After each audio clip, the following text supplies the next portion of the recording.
Hello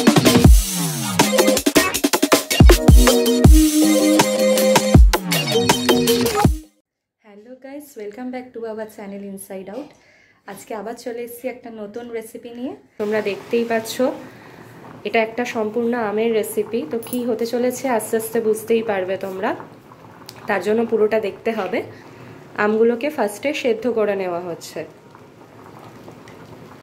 আমগুলো সেদ্ধ হয়ে যাওয়ার পর সেটাকে একটা বাটিতে তুলে খুব ভালো করে চটকে এইভাবে গাঁতটা বের করে নিতে হবে, যেন একদম কোনো রকম খিঁচ না থাকে। খুব ভালোভাবে চটকাতে হবে জিনিসটা। এবার যে গাঁতটা তৈরি হয়েছে তার মধ্যে আমরা একে একে কিছু মশলা দিয়ে দেব। প্রথমেই আসছে নুন।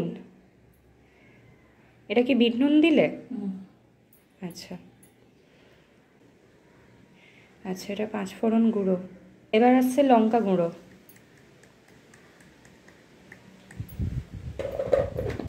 আর লাস্ট আসছে চিনি।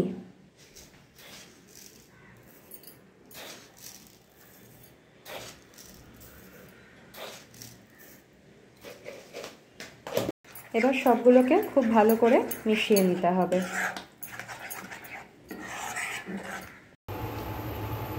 আমের গাছটাকে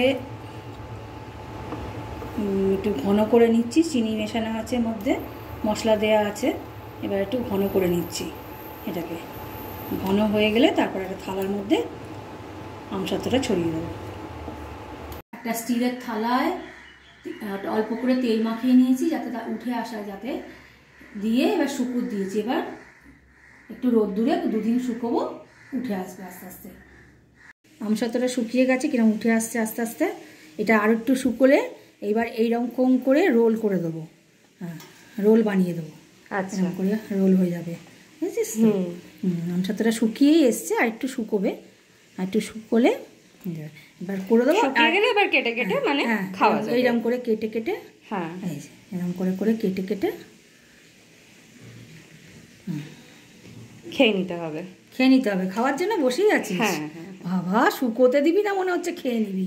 হ্যাঁ একদম। তা তোমাদের সঙ্গে আরও একটা সুন্দর রেসিপি কিন্তু শেয়ার করে দিলাম। এরপর আরও কিছু কিছু সুন্দর রেসিপি খুব তাড়াতাড়ি আসছে, আর সেগুলো দেখার জন্য কিন্তু তোমাদের লাইক, শেয়ার, সাবস্ক্রাইব অবশ্যই করতে হবে, নইলে কিন্তু মিস করে যাবে। তো চলো